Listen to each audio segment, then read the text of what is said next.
বাইরে যে কি পরিমাণ গরম পড়ছে, মানে গরম বলতে সূর্যের তাপ, এত তাপ, চোখ মেলে তাকানোটাই অনেক মুশকিল।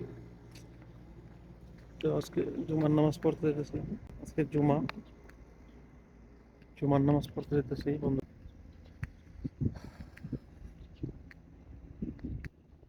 যারা এই আরব কান্ট্রিতে কাজ করেন তারা অবশ্যই বাহিরে এই দিনের বেলা বাইরে বের হইলে একটা ক্যাপ অবশ্যই ইউজ করবেন। সেটা আপনার ফেসের সেফটির জন্য।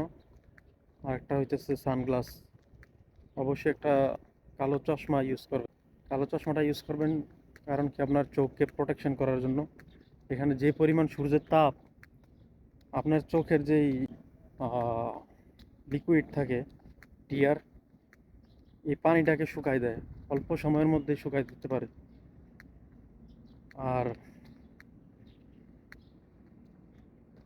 দেখেন, আমি যে জায়গাটাতে থাকি এটা একেবারেই গ্রাম এলাকা, বুঝছেন?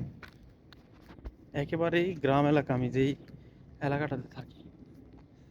একবার দেখছেন, নীরব, মানুষের কোনো আনাগোনাও নাই, তেমন একটা গাড়িও দেখা যায় না। আজকে আবার জুমার দিন, সেই জন্য আরো একেবারে নীরব হয়ে গেছে।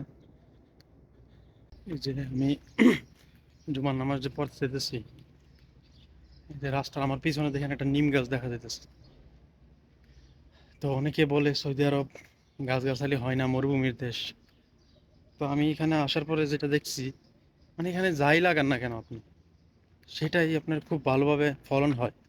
ফল গাছ লাগাইলে ফলেরও ভালো ফলন হয়, যে কোনো জিনিসের ভালো ফলন হয়।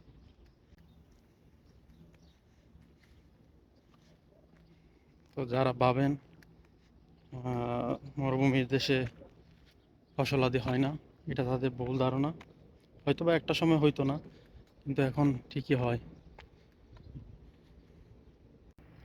এই গরমের মধ্যে, রে বাবা রে বাবা, যে গরম পড়ছে রে ভাই, মানে চারিদিকে তাপ উঠতেছে, তাপ, ধোয়া, গরমের হিটে তাপ উঠতেছে, বলার মতো না।